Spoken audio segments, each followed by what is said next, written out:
Il aura fallu patienter des années, voire des décennies, pour découvrir enfin l'œuvre de l'immense Yasujiro Ozu sur les écrans occidentaux.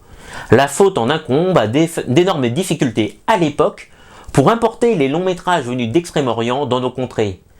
Regrettable vu qu'Ozu est sans conteste le plus grand cinéaste de l'histoire du 7e art nippon.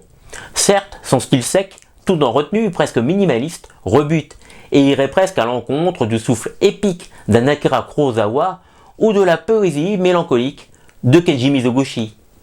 Néanmoins, chacun de ses films est une leçon sur la forme et sur le fond, ou comment transcender la banalité du quotidien en sublime récits centrés autour de personnes ordinaires, définies par ces petites choses insignifiantes qui les rend pourtant terriblement vivantes. Voilà pourquoi il s'intéresse à toutes les sphères de la société, tout en observant l'évolution des mœurs rurales ou citadines avant et après-guerre. À l'instar de ses homologues Kurosawa, Mizoguchi et Naruse, il a été profondément marqué par le second conflit mondial et il se plaît, suite aux terribles conséquences en résultant, à analyser les profonds changements de son pays entre occupation américaine et reconstruction.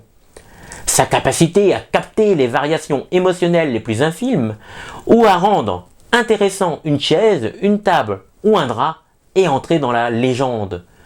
Quant au fameux concept de l'étirement temporel, cher à Martin Scorsese, Stanley Kubrick ou Andrzej Tarkovsky, Ozu en a posé les bases, en attardant sa caméra sur des répétitions gestuelles, a priori anecdotiques, qui rythment la narration.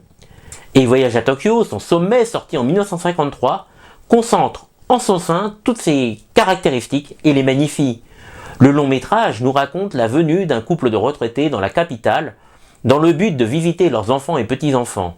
D'abord accueillis en grande pompe, ils sont ensuite peu à peu écartés, hormis par leur belle-fille, pourtant méprisée, incarnée par la superbe Setsuko Hara.